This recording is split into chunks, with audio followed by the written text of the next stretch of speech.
పెరక కుల సంఘం ఆధ్వర్యంలో నిర్వహిస్తున్న కార్యక్రమాల్లో యొక్క ప్రాముఖ్యతను గమనించి మీరందరూ మన పెరక కులస్తులందరూ ఆ సంఘ కార్యక్రమాల్ని ప్రోత్సహించవలసిందిగా మీకు ఈ పెరక టీవీ ద్వారా విజ్ఞప్తి చేసుకుంటున్నాను, కోరుకుంటున్నాను.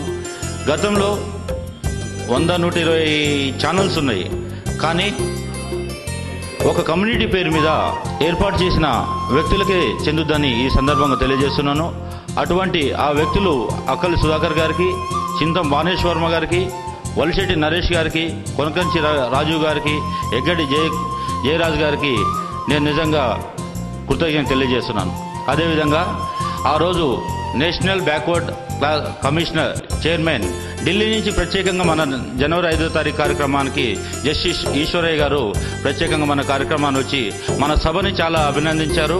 అదే రోజు ఈ కార్యక్రమాన్ని అక్కల్ సుధాకర్ గారి ఆధ్వర్యంలో, చింతం బానేశ్వర్ గారు, వలిశెట్టి నరేష్, కొనకంచి రాజీవ్, ఎగ్గట్ జయరాజు గారు ఆధ్వర్యంలో ఆ రోజు జస్టిస్ ఈశ్వరయ్య గారి చేతుల మీదుగా పెరక టీవీ 150 ఛానళ్లకు దిగ్గజంగా ధీటుగా పెరక టీవీ అనేది లాంచ్ చేసిన ఘనత ఈ 5 వ్యక్తులకు మాత్రమే దక్కిందని కూడా ఈ సందర్భంగా మన పెరక కమ్యూనిటీకి తెలియజేసుకుంటున్నాం. మిత్రులారా, స్వసంఘీయులారా, ఒక్క విషయం ఏంటంటే ఇవాళ మనం పెరక జాతి ఉనికి కోసమే ఈ ఏర్పాట్లు, ఈ తపన తప్ప మరి ఎటువంటి ఆలోచన విధానం కానీ ఇక్కడ చేసే పెద్దలకు కానీ మరియు నా తోటి బృందానికి కానీ లేదని తెలియజేస్తున్నాను.